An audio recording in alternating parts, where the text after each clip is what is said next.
சத்தியம் வாய்மையின் வடிவமான சாயிபாபா ஒருபோதும் சத்தியமல்லாததை பேசியவரல்ல.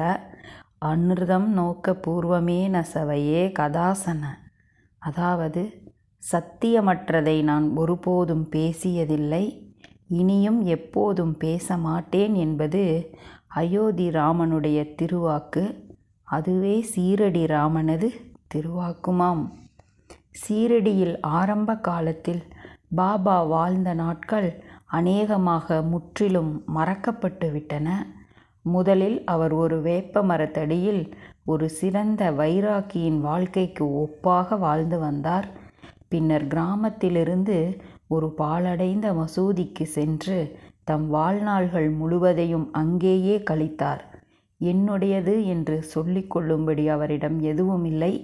30 ஆண்டுகளுக்கும் மேலாக முற்றிலும் ஏழ்மையானதான ஒரு வாழ்க்கையை நடத்தி வந்தார்.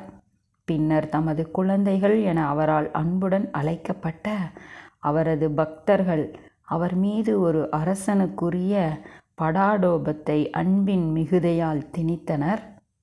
உலகில் எதுவும் தமக்கு சொந்தமில்லை எனவோ அல்லது உலகம் முழுவதும் தமக்கே சொந்தம் எனவோ கருதக்கூடிய எளிய பக்கிரியாகவே தமது கடைசி 10 ஆண்டுகளுக்கும் வாழ்ந்து வந்த பாபா ஒரு அரசனைப் போன்று பக்தர்களால் அவர்களின் அன்பால் வற்புறுத்தப்பட்டு காணப்பட்டார். அவர் ஒரு சுத்த பிரம்மச்சாரி என்பது புலியினுடையது போன்ற அவரது தீட்சண்யமான கண்களிலிருந்து ஒளி வீசி வெளிப்படுத்தியது. அவருடைய கல்யாண குணங்கள் ஏராளமானவை. அனந்த கல்யாண குணர். அவரை நெருங்குபவர்களின் இதயங்களில் இந்த குணங்கள் ஆழ பதிந்து அவர்களை படிப்படியாக மிக உயர்ந்த நிலைக்கு நடத்தி செல்லத்தக்கவையாயின.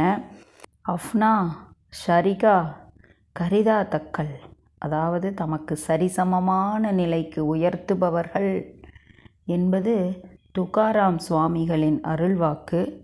பாகவதத்தில் ஸ்ரீகிருஷ்ணர் எம் பக்தர்கள் எம்முடன் ஒன்றிவிட விரும்பாவிடினும் யாம் அவர்களை எம்மிடம் தருவித்துக் கொள்கிறோம் என கூறியது போல் பாபா தம் பக்தர்களிடம் அருள்பாலித்தார்.